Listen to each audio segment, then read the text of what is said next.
días, listos para acompañarlos, como siempre, como todos los sábados, con el cardenal Juan Luis. ¿Cómo está, cardenal? Muy buenos días. Muy buenos días, Armando. Muy buenos días a todos. Efectivamente, un sábado más.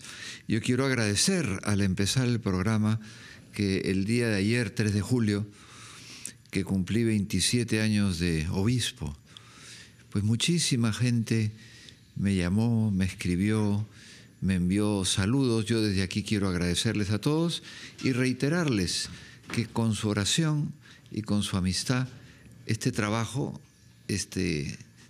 que es un servicio, una carga, lo llevo con alegría y con mucha paz.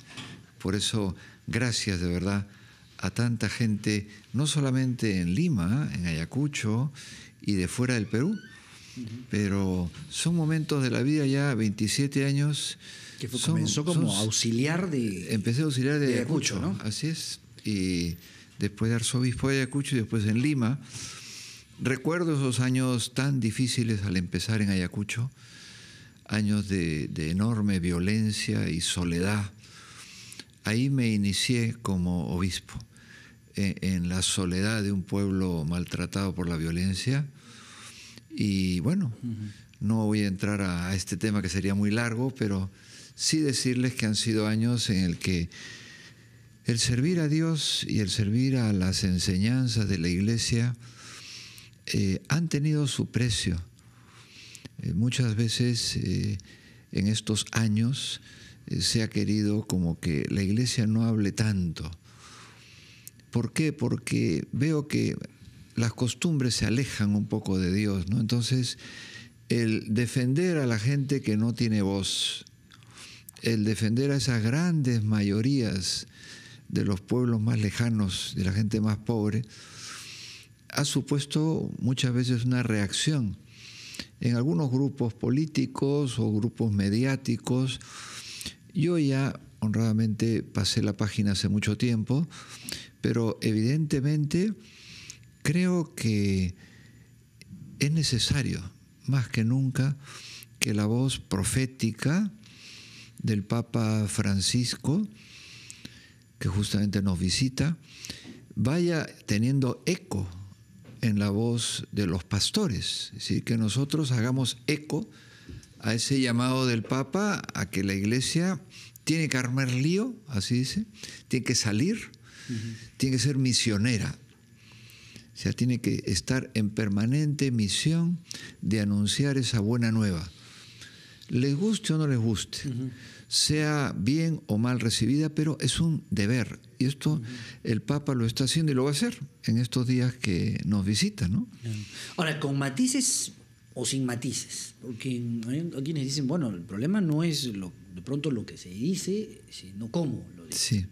Bueno, cuando no les gusta el gol, pues dicen, pues lo llevó con la mano, se acomodó la pelota, empujó al defensa, pero ¿fue gol o no? Entonces creo yo que hacer una radiografía de una persona, si el tono de voz, si la afirmación, si las palabras, si es muy directo, lo que es una virtud en otros, a veces cuando no están de acuerdo con el personaje, lo convierten en defecto. Es una virtud en la comunicación, el comunicarse, el que la gente te entienda. Es una virtud el que uno, cuando se dirige a otro, sea claro, transparente en lo que le dice. Bueno, cuando no estás de acuerdo, la virtud se convierte en defecto. Pero no hagamos mayor conversación de este tema que no tiene interés para la gente que nos escucha. Bueno, tiene de alguna forma el interés, a propósito que viene el Papa, sí, porque justamente lo que va a decir el Papa es lo que va a ser importante. Así es. Tanto en Ecuador, en Bolivia, en Paraguay, ¿no es cierto? Sí, es una sí. visita que es muy esperada en estos tres países. Sí. De hecho, aquí se dice mucho, ¿no? Bueno, nos hubiera gustado que venga al Perú, Claro. queremos... bueno, todos creo que tienen alguna idea o piensan que tienen una idea de por qué no viene. Sí.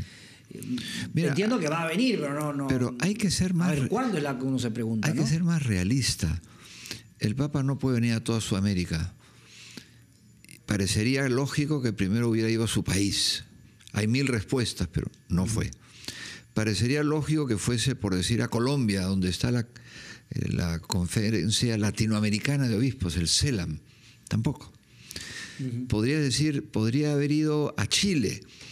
No sé, hay 1000 alternativas, simplemente que el Papa tuvo que elegir y eligió como es él. Dijo, quiero ir, como él considera, por las periferias. ¿Ya considerado así? Ecuador, Bolivia y Paraguay. No es nada fácil encontrar respuestas como muy coherentes. Simplemente la decisión que ha tenido, decir, no puedo ir a todos sitios, empezaré por estos países. Entonces, los papas anteriores, Benedicto fue a su tierra muy pronto, el Papa Juan Pablo II a Polonia. Bueno, pues él ha preferido como abstenerse de una situación coyuntural en su país, en Argentina. Pero es difícil y además creo que no es justo interpretarlo.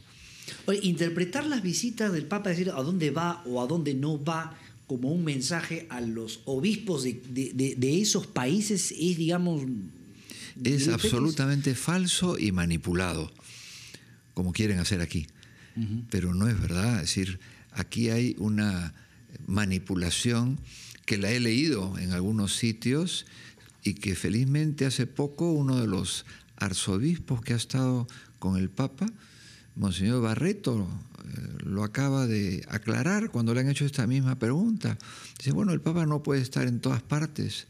Ha tenido que elegir una agenda y ha elegido esta, ir a estos países. No tiene para más.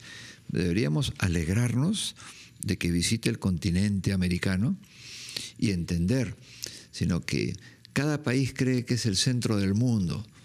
Entonces, bueno, pues se ve que en la agenda del Papa, esta vez con enorme cariño, probablemente nos dirija un mensaje cuando pase de Ecuador a Bolivia, pero pienso yo que lo que más interesa es qué le quiere decir el Papa en este viaje, que yo haría como esta sugerencia. Hay que ver el conjunto de sus mensajes en todo el viaje, a los 3 países, para ver el cuerpo, qué ha querido decir a Latinoamérica.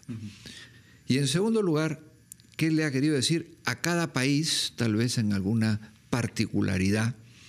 No creo que política, pero probablemente tenga un acento en el lugar donde está, pero sobre todo la enseñanza de la Iglesia hacia el mundo entero, pero en esta época a Latinoamérica.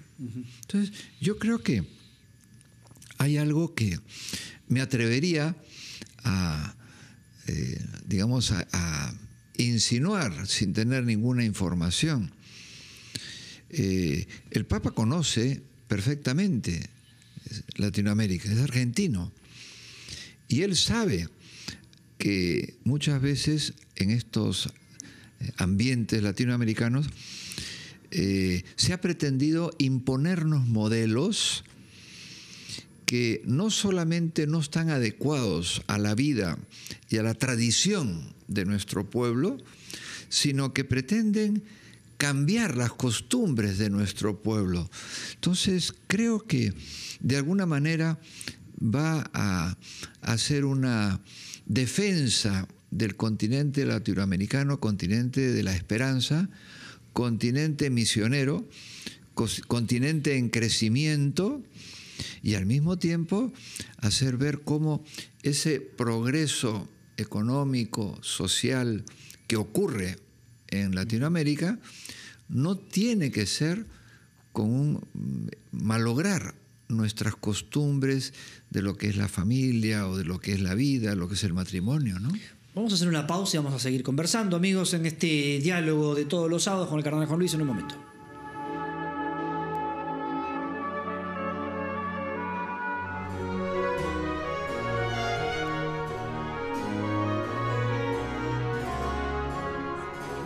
Seguimos aquí con la información. Estábamos hablando con el cardenal a propósito de la llegada del Papa a 3 países de América del Sur. El Papa va a comenzar con Ecuador. Usted va a estar también ahí, evidentemente. Sí. Y bueno, Y estamos hablando de qué es lo que podía decir el Papa, Sí. ¿no? Yo pienso que de alguna manera su mensaje central está en el documento de Aparecida. Ese documento que su redacción estuvo a cargo de él y de un equipo de gente, y que después de alguna manera se ve reflejado en la exhortación apostólica Evangelii Gaudium. Creo que ahí el Papa defiende, por decirlo así, un modelo de desarrollo más humano en Latinoamérica, un respeto para que ese desarrollo económico no maltrate a la persona y a la naturaleza en Latinoamérica. Entonces, no va a entrar a discusiones de corto plazo, sino a la responsabilidad que hay en cuidar la naturaleza al mismo tiempo que se genera un mayor desarrollo. Creo que va a hablar claramente de la familia y del matrimonio, fortaleciendo esa célula tan importante en la sociedad. Pero es un viaje pastoral, no entrará a temas políticos, sino netamente anuncio de la misión que la Iglesia tiene de defender a los grupos especialmente más vulnerables. Hablará mucho de la pobreza, pienso, y hablará mucho de la incorporación de la gente. Creo que son temas, lo dirá de una manera especial. Creo que es muy interesante seguir el viaje. Habrá una expresión multitudinaria, lo cual nos lleva a lo que estos días leía con verdadera alegría. Una encuesta en la que el pueblo peruano de manera muy mayoritaria expresa su manera de pensar como un pueblo religioso, católico, que cree mucho en la familia, que cree mucho en el matrimonio de un hombre y una mujer, que le parece que la religión ayuda al desarrollo del país, que quieren estar bautizados y que piden pues que las autoridades no rompan con la tradición de fe religiosa de nuestro pueblo. Han sido cifras tan fuertes que han sido puestas en el frigider mediático, están en la congeladora mediática. Poca repercusión ha habido. Sí, agradezco que RPP ha tenido la honradez de dar a conocer una encuesta como lo hace siempre, y simplemente... Bueno, es que a nosotros no nos toca elegir qué es lo que tiene que saber, claro, la gente, ¿no? Digamos, así es. El dato está ahí. Así es. Aquel que quiera trabajar el dato de alguna manera, que lo quiera leer de una u otra, eso ya es otra historia, pero nosotros sí creemos que esa pluralidad siempre tiene que estar en ese sentido. Pero yo quería un poco regresando cada momento a lo del Papa, ¿no? Y claro, hay muchos que tienen expectativa. El Papa va a ir a Ecuador y va a hablar algo contra el presidente Correa, seguirá a Bolivia, le dirá algo a Evo Morales, en Paraguay también. No, yo creo que eso sí está absolutamente fuera de la realidad. Evidentemente, el Papa habla de hechos que tienen que ver con la vida de los pueblos. Por lo tanto, hará referencia a situaciones del pueblo católico. No hará referencias en absoluto a situaciones políticas por el gran respeto que tiene la Iglesia ante la coyuntura política. Hablará de la gran política, que es la dignidad humana, que es la familia, que es la identidad y tradición de un pueblo, que son las devociones de los pueblos, que es la cultura indígena, por ejemplo, en el caso de Bolivia, o en el caso de Ecuador, también hará ver toda la situación, digamos, de ese mestizaje que hay en nuestros pueblos. O sea, el Papa es latinoamericano, es argentino, o sea, sabe y conoce y ha vivido toda su vida acá. Entonces creo que va a ser muy interesante. Rezamos mucho porque es lo que él nos pide: recen por mí, rezamos por su viaje, y estamos seguros que va a ser un confirmar en la fe, sembrar la paz, sembrar la misión de la Iglesia como una cosa al servicio de los más pobres, pero no veo yo esa arista política, no creo que vaya por ahí. Bueno, hay también, a propósito de la encíclica del Papa, también todo no digo un debate, pero por lo menos un interés en esto que ha dicho respecto de cómo se va a generar la riqueza, ¿no es cierto? Y de qué manera podemos servirnos de la naturaleza también, cuáles son los límites y cuál es la necesidad también de encontrarle ese valor económico a todo eso. Hay algo que conviene en este diálogo de fe, conviene abrir los ojos de la fe, porque esto no es un análisis político social, es un análisis de fe. Y el análisis de fe nos tiene que hablar que los homicidios, los robos, las desigualdades, la violencia de la que se hablaba aquí hace un momento en las calles, todo eso surge de lo que se llama el pecado. No es un problema sociopolítico, no es un problema policial, es un problema del corazón de cada uno de los peruanos, que en su corazón deja que entre el odio, deje que entre el egoísmo, o deja que entre la soberbia, o que entre el afán de la sensualidad a todo meter. Todo ese tipo de maridajes al interior del alma hacen que uno, cuando actúa, se ve qué es lo que tiene en el corazón. Entonces yo creo que el Papa y la Iglesia siempre nos dirán: señores, el pecado sigue siendo el enemigo, sino que lo han caricaturizado, como si el pecado fuera una crema que está en la esquina y que ya trajeron el pecado. No, el pecado es lo que tienes tú en tu corazón cuando, al escuchar lo que dice el cardenal, dice: míralo cómo habla. Eso se llama envidia.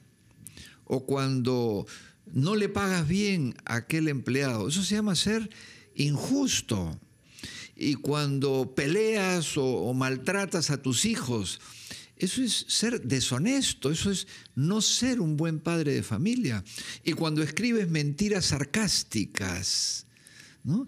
Eso se llama envidia, odio, cólera. Entonces tenemos que purificar ese enorme corazón que cada uno tiene para que digamos la verdad, procurando que no haga daño. Pero el que opera, cuando está con el bisturí, tiene que cortar porque sabe que ahí está el mal. Entonces, cuando alguien habla y tiene que decir esto es así, al que de repente le duele, dice, es señal de que necesitabas que te corrijan.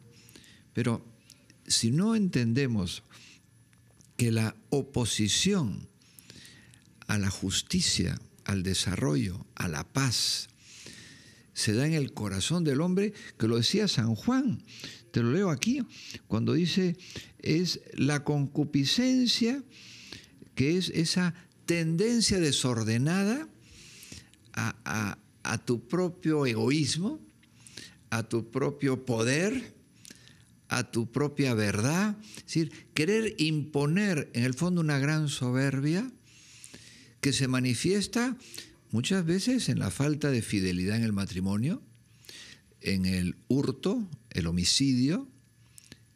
Son los pecados, son diversos, pero todos ellos tienen una raíz común.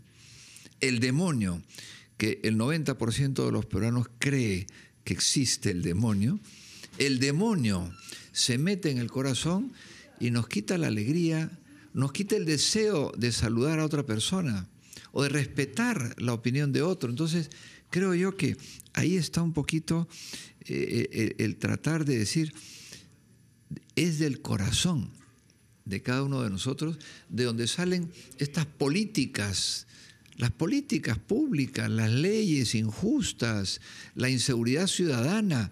No son fenómenos solo sociales, no son fenómenos solamente políticos, presupuestarios, de alianzas del Pacífico, no.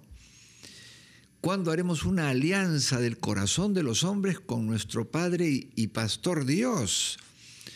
que no te quita la libertad, te abre la libertad para hacer el bien a más gente. Entonces, la Iglesia permanentemente tendrá que recordar siempre que la raíz de todo el problema se origina en esa caída que es el pecado. No hay que simplificarlo. El pecado ha ido a lo largo de la historia generando situaciones de violencia, guerras mundiales, injusticias, muertes. Ha tenido manifestaciones muy variadas. El demonio metido en el corazón de los hombres y los hombres actuando. Pero yo creo que es muy bueno recordar las palabras siempre de los santos padres. No tengan miedo.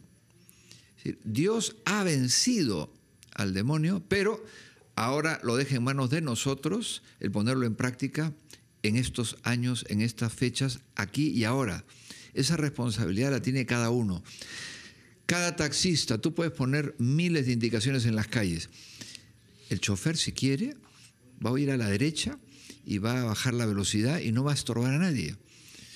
Y el que quiere ir con una pistola para matar, el sicario, si quiere deja la pistola, acaba con el sicariato y se dedica a ser un padre de familia y un trabajador. ¿Por qué esos demonios? Y lo mismo digo, los que roban. ¿Por qué ese robo, ese hurto, ese homicidio? Los que no pagan sus impuestos. Eso es un homicidio. Es una falta grave contra la pobreza. Entonces, la falta de verdad, es una falta grave contra la honra de las personas. Entonces, todo esto lo tengo que seguir repitiendo porque tantas veces lo que quiere es el demonio que no se hable de él. Entonces, volvamos a esta visita del Papa Francisco. Los invito a esas jornadas de oración intensas estos días, todos los días que esté en estos países, para pedirle a la Virgen María, protégelo, guíalo, ilumínalo, y que vean con seguridad que ese Padre bueno nos va a traer mucha paz y mucha alegría. Va a ser como un entusiasmo que brota en todo el continente. Y verás que esa misión de padre y pastor hace mucho bien a la familia. Recemos por todo esto y que el Señor entre en sus corazones. Desde aquí también quiero enviar una bendición a mi gran amigo, don Raúl Vargas, para que Dios lo acompañe, lo fortalezca y pronto lo tengamos aquí de regreso.